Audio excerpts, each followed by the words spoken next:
ഡാമിലെ വാട്ടർ സംബന്ധിച്ച് 112.50 മീറ്ററാണ് ഇപ്പോൾ വെള്ളമുള്ളത്.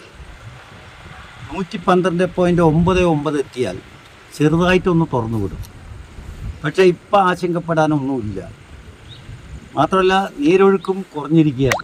അതുകൊണ്ട് മലമ്പുഴ അണക്കെട്ട് തുറന്ന് അതിൻ്റെ പേരിൽ ഇപ്പോൾ തൽക്കാലം പ്രശ്നങ്ങളൊന്നും ഉണ്ടാകും എന്ന് പ്രതീക്ഷിക്കുന്നില്ല. അതുകൊണ്ട് ആരും ആശങ്കപ്പെടേണ്ടതില്ല എന്ന് മാത്രമാണ് എനിക്ക് ഈ അവസരത്തിൽ പറയാനുള്ളത്.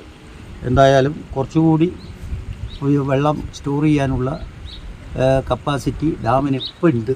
അതുകൊണ്ട് ആരും ആശങ്കപ്പെടേണ്ടതില്ല എന്നാണ് പറയാനുള്ളത്. നിലവിലെ മലമ്പുഴയിലെ ജലനിരപ്പ് 112.5 മീറ്ററാണ്. പരമാവധി ജലനിരപ്പ് 115.6 മീറ്ററാണ്. അപ്പർ റൂൾ കർവ് പ്രകാരം 112.99 ജലക്രമീകരണം നടത്തേണ്ടത്. എന്നാൽ ആ ലെവലിലേക്കും ജലനിരപ്പ് ഉയർന്നിട്ടില്ലെന്നും MLA പറഞ്ഞു. മലമ്പുഴയിലെത്തി എക്സിക്യൂട്ടീവ് എഞ്ചിനീയറും മറ്റ് ഉദ്യോഗസ്ഥരുമായി സംസാരിച്ച ശേഷമാണ് ഡാം തുറക്കേണ്ട സാഹചര്യം നിലവിലില്ലെന്ന് MLA പറഞ്ഞത്. മലമ്പുഴ ഡാമിന്റെ പരമാവധി ജലസംഭരണ ശേഷി 115.06 മീറ്ററാണ്. മലമ്പുഴ ഡാമിന്റെ വൃഷ്ടിപ്രദേശത്ത് മഴ നിലവിൽ കുറവാണ്.